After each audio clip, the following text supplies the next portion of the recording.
Assalamualaikum warahmatullahi wabarakatuh. Perkenalkan, nama saya Siti Soleha dengan NIM 2318022 dari mahasiswa PPL kelompok 5 di MI Salafiyah 1 Koman. Nah, pada kesempatan kali ini saya akan menjelaskan pengalaman saya ketika PPL di MI Salafiyah 1 Koman bersama teman-teman saya. Nah, untuk jadwal pembelajaran di sana kita mendapatkan 6 kali mengajar, di mana satu kalinya itu untuk penilaian. Nah, selama 5 kali mengajar itu di sana kita mendapatkan kelas yang ada yang kelas tinggi, ada yang kelas rendah. Dan untuk pembelajarannya itu ada yang berbasic agama dan umum. Seperti itu. Nah, jadi untuk pemilihan pembelajaran itu tidak menentu sesuai dengan arahan dari pamongnya. Seperti itu. Nah, untuk selain pembelajaran di sana kita juga ditugasi kegiatan piket pagi dan juga membantu membariskan apel. Nah, untuk setiap harinya mahasiswa PPL yang bertugas piket itu sebanyak 4 orang. Sebanyak 4, di mana yang lain yang tidak piket itu berarti membantu membariskan anak-anak ketika mau doa bersama dan apel pagi di MI Salafiyah 1 Koman. Nah, selain kita mendapatkan jadwal pembelajaran, kadang kita juga membantu ketika ustadz-ustadzanya berhalangan hadir untuk menggantikan kelasnya atau mengisi kelas yang kosong ketika ustadz-ustadzanya ada suatu acara seperti itu. Nah, selain itu kita di sana juga mendapatkan pengalaman menjaga kantin ketika istirahat dan ketika ada anak PPL yang sedang tidak sibuk atau memiliki waktu luang. Di sana kita membantu menjaga kantin dari koperasinya karena melihat dari anak yang berangkat itu banyak dan penjaga kantinnya itu cuma 2, itu ibu ustazah koperasi. Jadi kita itu berinisiatif membantu menjaga kantinnya supaya berjalan dengan lancar, karena untuk MI Salafiyah 1 Koman ini melarang anak-anaknya berjajan di luar sekolah. Jadi untuk gerbang MI Salafiyah biasanya ditutup ketika sudah selesai doa bersama seperti itu, dan anak-anaknya itu dilarang keluar seperti itu. Nah, selain kegiatan-kegiatan harian, kita juga ada kegiatan seperti 10 Muharram. Mahasiswa PPL ditugasi untuk mengkoordinir bagi siswa dan wali siswa yang akan mengumpulkan beras atau uang untuk kegiatan 10 Muharram.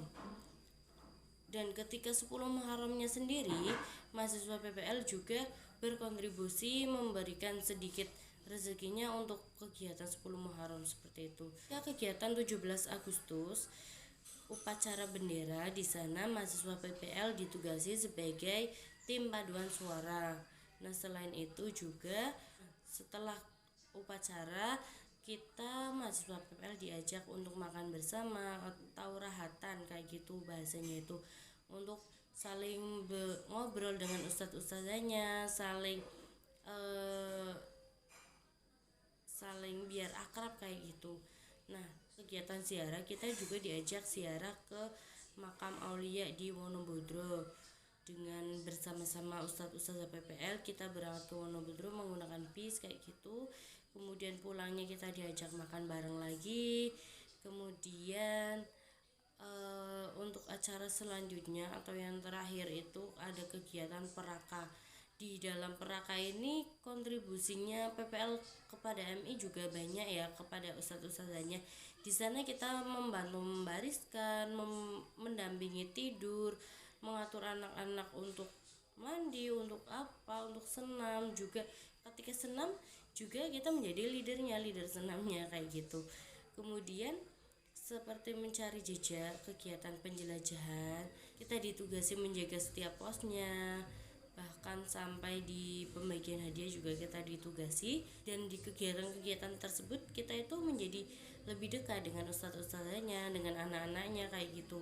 Nah, jadi untuk pesannya, untuk pengalaman jadi untuk kesannya sendiri itu banyak sekali, banyak antara sesama teman-teman PPL, antar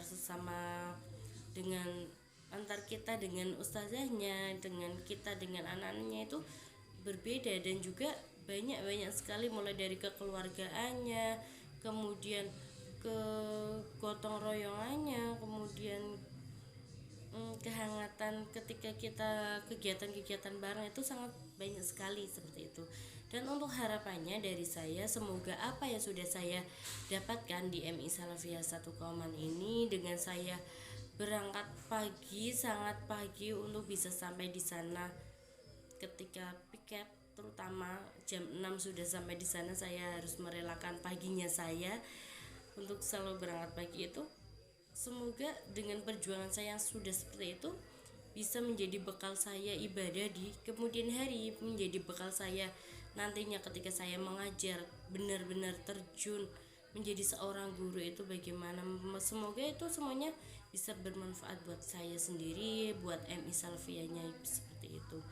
Nah, untuk kendala yang saya hadapi di sana itu ketika saya pertama mengajar, masuk di salah satu kelas itu, saya itu kayak bingung, kok banyak sekali anaknya kayak gitu.